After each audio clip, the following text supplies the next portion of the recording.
Continuamos neste Vigo Debate. Estábamos tratando o tema da neutralidade ideolóxica. Falaba antes xusto a publicidade Iria de Foampas. Non escoitamos nada deste asunto a Juan Carlos, que quero opinar ao respecto. Sí. A ver, nos nas escolas de infantil e primaria penso que temos moi claro que o que podemos facer o que non. Non sei, isto pareceunos que foi un punto que se sacou aí que foi meterse nun xardín, non? O sea, nos temos claro que se pode facer ou non, pero sí que claro que vivimos nunha sociedade onde todo é branco e negro e calquera cousa que este un pouco no marxen igual te pode vir en contra. Claro, hoxe en día que non podemos nas escolas decir que estamos en contra do genocidio de Gaza ou non podemos nas escolas defender a lingua galega.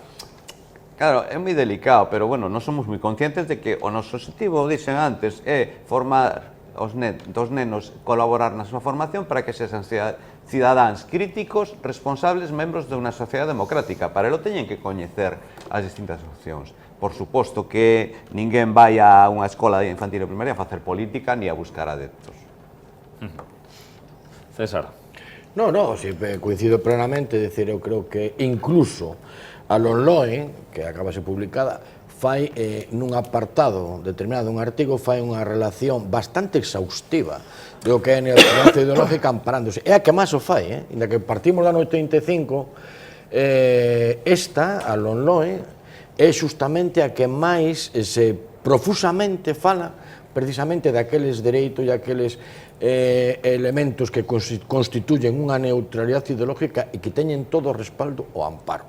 Por lo tanto, eu estou verdadeiramente quero transmitir tamén á comunidade educativa que é moi importante que en ningún caso vai supoñer merma de ningún tipo de libertad, ni ser inquisidores, ni nada que se lle parezca, que só faltaba, ademais, non?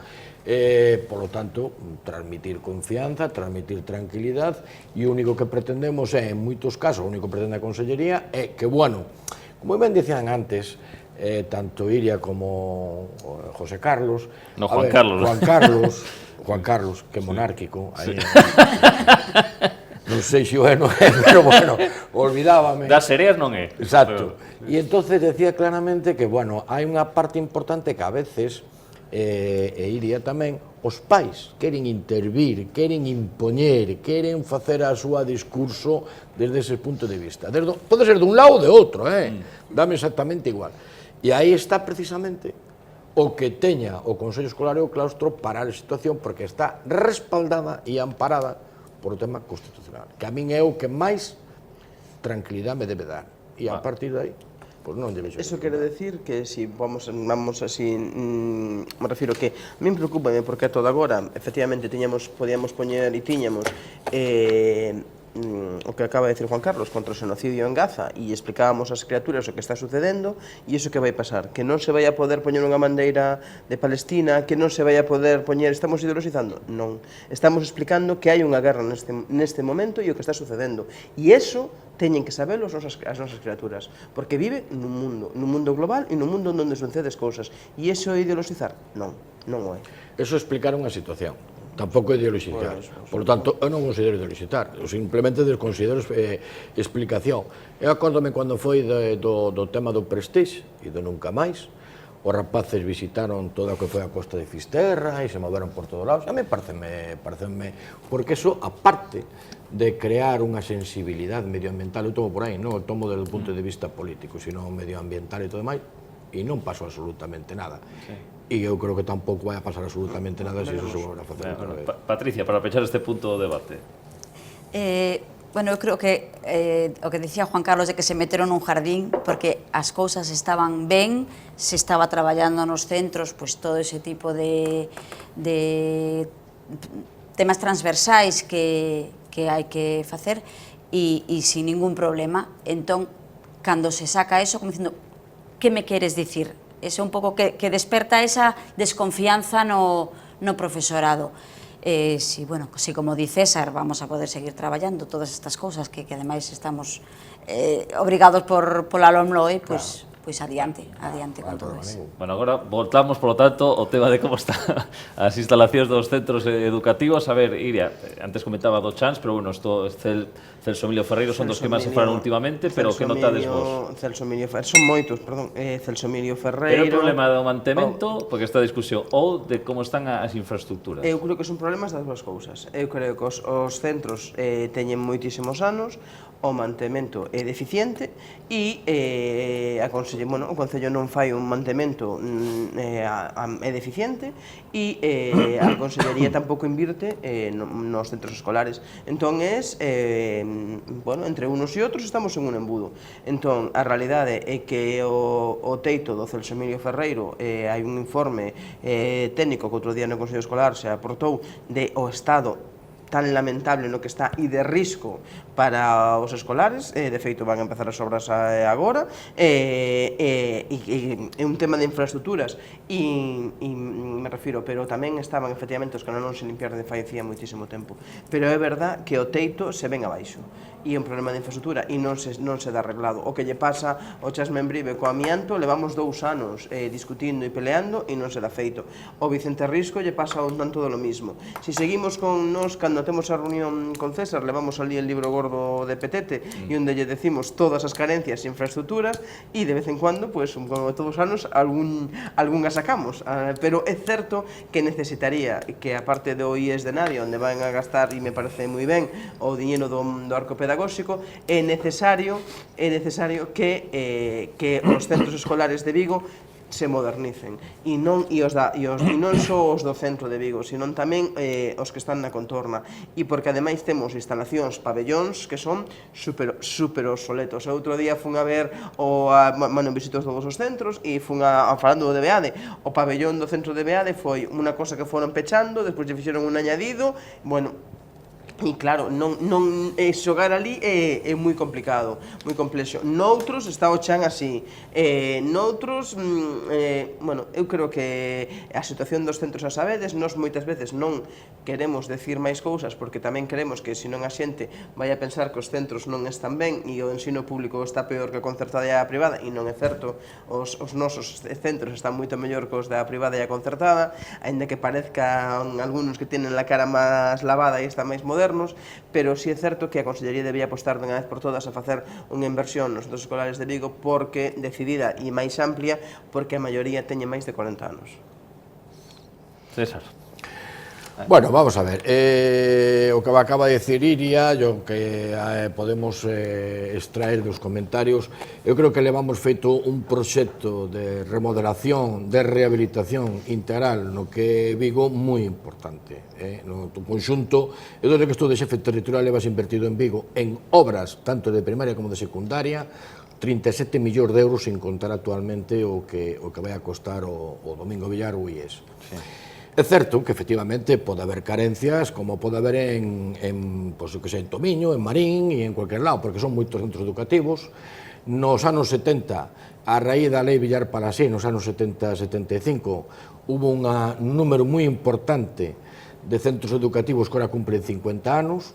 Eso é verdad, porque había un importante auge demográfico que desgraciadamente ahora non o hai.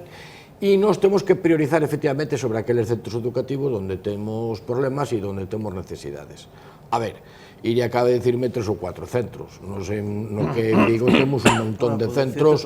Vamos, claro, bueno, podíamos dicir todo. Pero tamén se podía dicir un montón deles. Acabades de cambiar unha caldeira no Alexandre Bóveda e non hai calefacción na parte de arriba. Eso non é certo. Sí que é certo que fun ali, o sea... Bueno, pero déxame falar. Contácheme 3 ou 4 centros de aproximadamente 70 centros que temos aquí entre primaria e secundaria. A ver, ela fala dos que non se fan. Eu podría dicirche aquí que neste momento estamos invertindo este curso 4.490.000 euros. Eu acórdome nun debate que tuvemos aquí, que estaba ao lado de Juan Carlos. Sí, e lle prometiches. E que? E que lle prometín? Non me recordo exactamente. A mí un pabellón e non... Que lle prometín? A cuberta do Valentín Paz Andrade. Acordaste? Pois a cuberta do Valentín Paz Andrade estáse facendo. Sí, pero digo a Juan Carlos Abalde, Para. No, pero prometímoslle a aquel director do Sí, Valentín. sí, eso é verdade. É verdade ou non é Sí, sí. verdade? Sí. E tamén falamos da cubertas e das instalacións do Centro Integrado Manuel Antonio. Tamén, sí. Entre as dúas obras estamos invertindo 5 millóns de euros, casi 4.700.000 euros. Por exemplo, no Char Benvibre, pode dicilo, fixos unha reforma do tema de calderas de calefacción que tamén era moi importante e que se fixo este ano. No, bueno, al curso 24 e 25. Sí, pero as fiestas teñen condensación. Pero deixa un momentiño, senón, bueno. Logo, despois, a partir de aí, temos inversións en todos os demais centros educativos, fixose ascensores, porque hai que delimitar. Eu normalmente sempre me reúno coa unidade técnica para saber as prioridades fundamentales de todos os concellos. Sobre esas prioridades actuamos.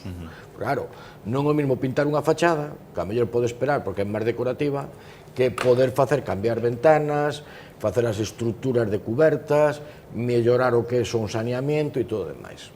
Por lo tanto, esa é a prioridade. E sobre esa prioridade e sobre os recursos que temos, actuamos. Ahora, en este momento, bueno, pues en este momento acabamos de facer na doblada cuberta, acabamos de facer no Chas Benvibre o tema da caldera de calefacción nova, no Mosteiro Benvibre tamén fixemos outra obra de mellora do que é o ascensor. Bueno, eu podía dar aquí un número importante, pero probablemente queden. O que si está claro é que sumamos 5 millóns de euros. Que nos queda? Casi 5 millóns de euros, podo dicir con exactitud, 4.940.000 euros. Que temos ahora como base fundamental e a prioritaria? A escolarización dos alumnos de secundaria e bacharelato.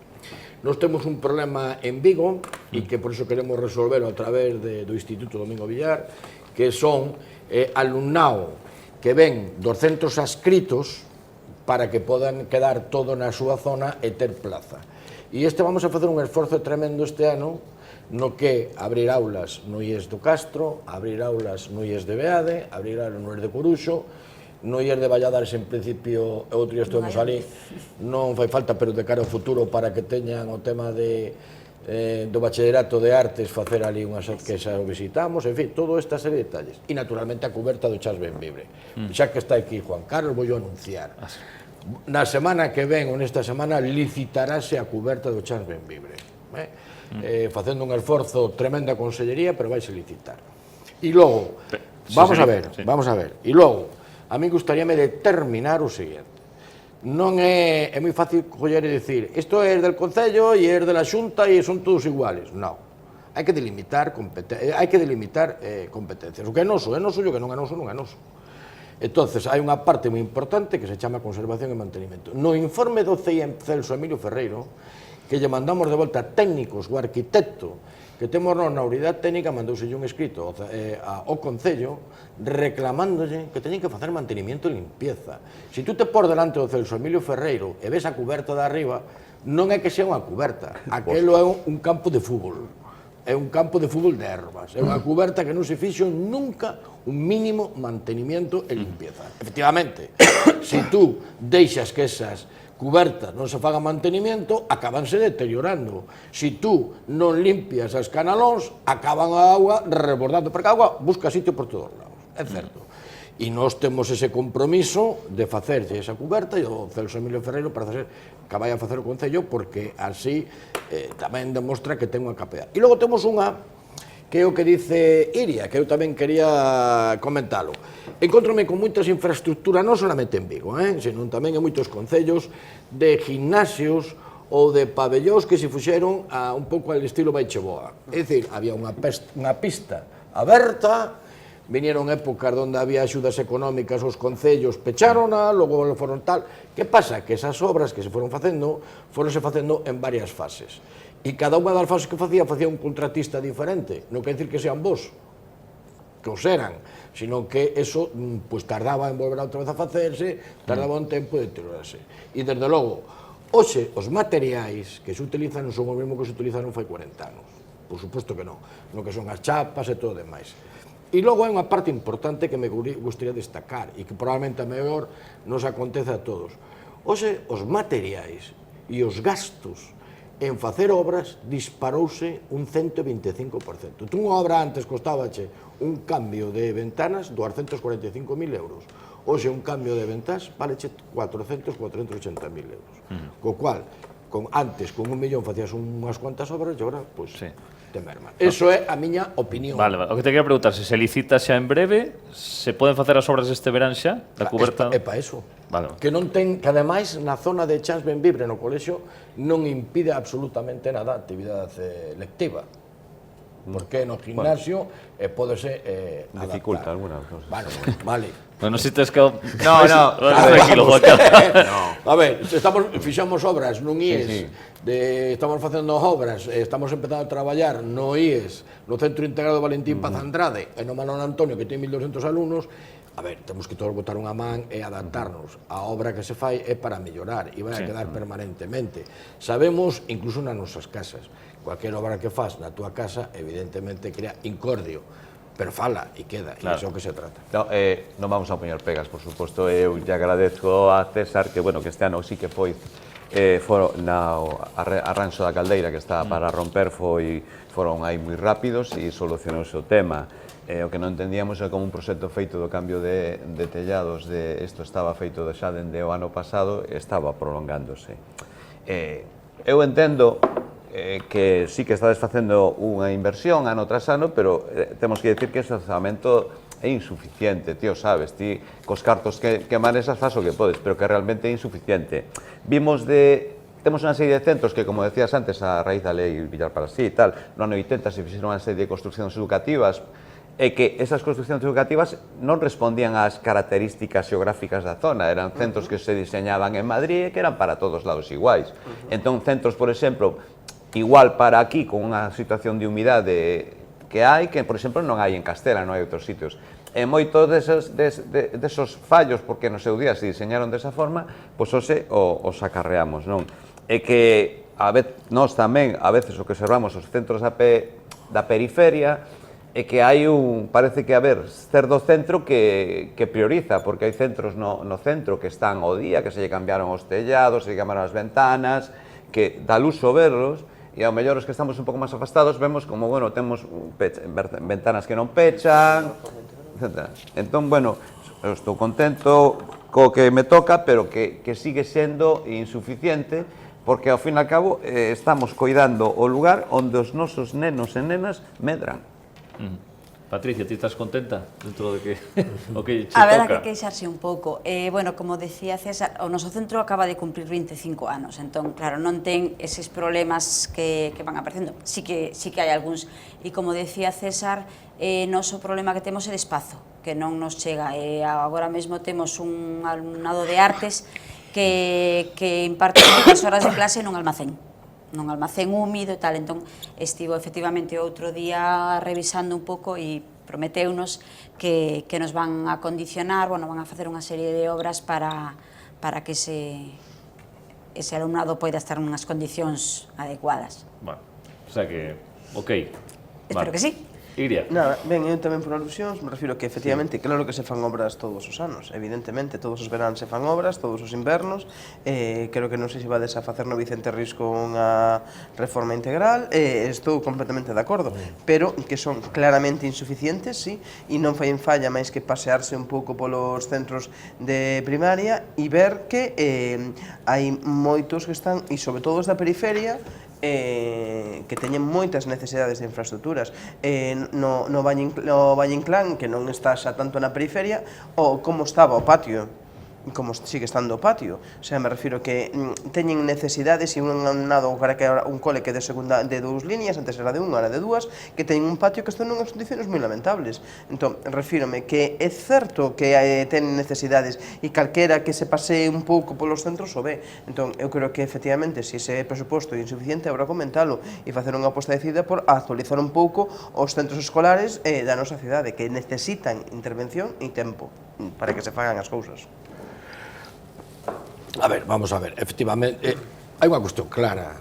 Se nos poñemos a mirar todos os centros educativos, como nos podemos mirar outras circunstancias, como a nosa casa ou todo demais, necesitan melloras, por suposto.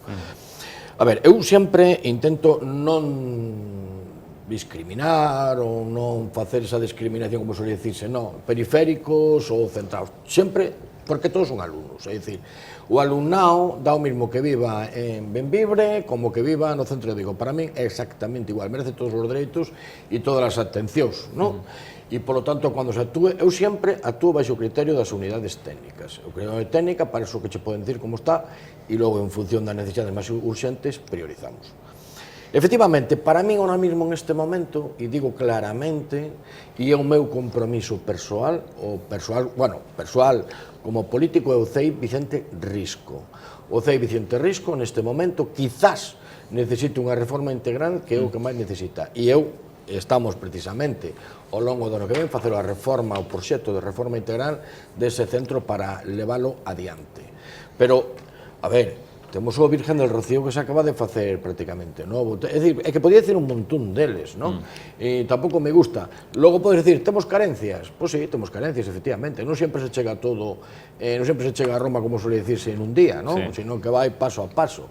Pero é que, claro, se tú te encontras ahora con el Manuel Antonio e con el Valentín Paz Andrade, que teñen as cubertas, unha, a do Valentín Paz Andrade, son 3.200 metros cuadrados de cubertas, que che vale 1.800.000 euros e a outra igual, estamos falando de casi 4 millóns entre os centros separado do RAN, pois, oye, eso merma efectivamente outro tipo de inversión, a mellor non tan grandes, pero que estamos intentando facer a través nos do RAN. E logo hai unha cuestión moi importante, date de conta que eu teño unha responsabilidade en toda a provincia, non solamente en Vigo, claro, que o que me pide Vigo, o que me pide aquí FOAMPAS, que me parece moi ben, me lo pide la Federación de AMPAs de Ponteareas, ou me pide a Federación de AMPAs de Pontevedra, ou me pide a Federación de AMPAs de Marín, e xa non digo Tomiño, que me ten ali todos os días, non? Que entonces allí me crujen.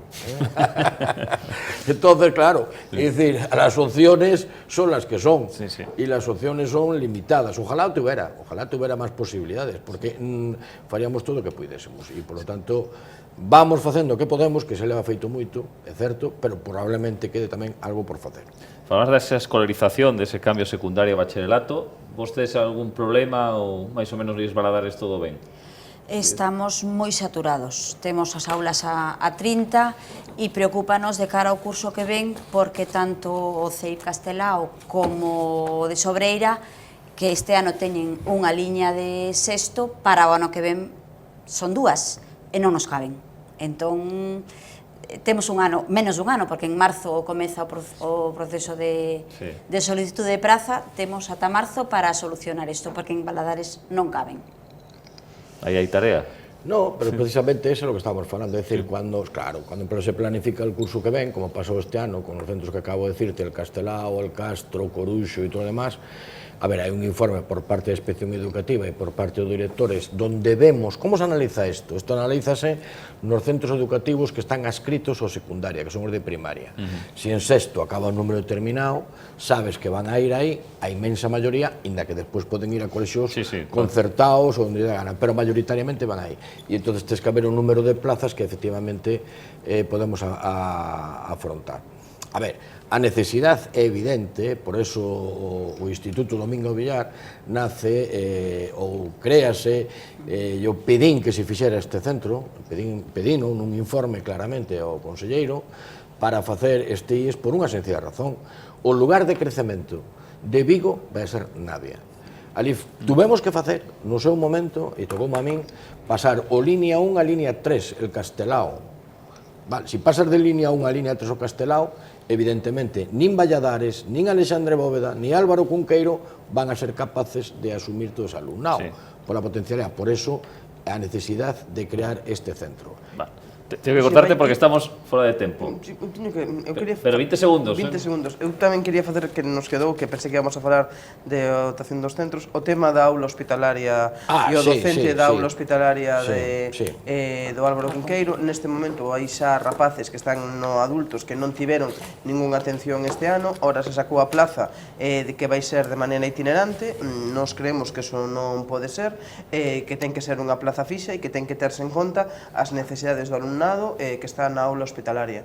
Nos parecenos prioritario e superimportante que eso quede solventado para este curso. Podo dicir algo? Pero 10 segundos, que me quedan miras as orellas. Se hai alguén que, precisamente, se hai alguén que ten esa sensibilidade, podemos ter, pero se hai alguén que ten esa sensibilidade, precisamente son eu, como director territorial, porque pusemos en marcha esa aula hospitalaria a través desta iniciativa da Dirección Territorial ca Inspección Educativa. Este ano sacase unha plaza itinerante, Iria, porque se necesitaba un perfil de bachillerato de tecnología científico que non o tiñamos. Había dous profesores de primaria, pero non había el de exacto, científico. Consecuentemente, como é alumnado tanto no Cunqueiro como no Nicolás Peña, sacase esa vacante. Pero ahora vaise cubrir no CADP a outra parte que é a de primaria. Juan Carlos, que te quieres apuntar algo? No, simplemente estamos finalizando e penso que nos quedou un tema moi importante. Bueno, quedanos moitos sin falar. Sí, xa para setembro. Claro, bueno, en setembro é bueno recordar isto, que o gran reto da educación é a atención á diversidade e que pois falaremos delo en setembro, a necesidade de seguir potenciando os departamentos de orientación e o profesorado de apoio. E, sobre todo, constatar que este ano fíxonos moito dano esa reducción de horario lectivo do profesorado que supuso unha merma de horas nos centros. Vale, pois temos que deixalo aquí, xa. Porque este é o último debate do curso, pero sabedes que sempre me gusta comezar o que ven con este mismo debate, pero de inicio de curso escolar, e hai temas que nos quedan, por exemplo, o tema das pantallas, as lecturas, que queda para setembro, como vos recuperadores. Así que, César, Juan Carlos, Iria, Patricia, un placer os 4, e bo verán. Moitas gracias. Moitas gracias, bon verán. Pois nada, ata a vindeira edición deste Vigo Debate aquí en Televigo. Adeus.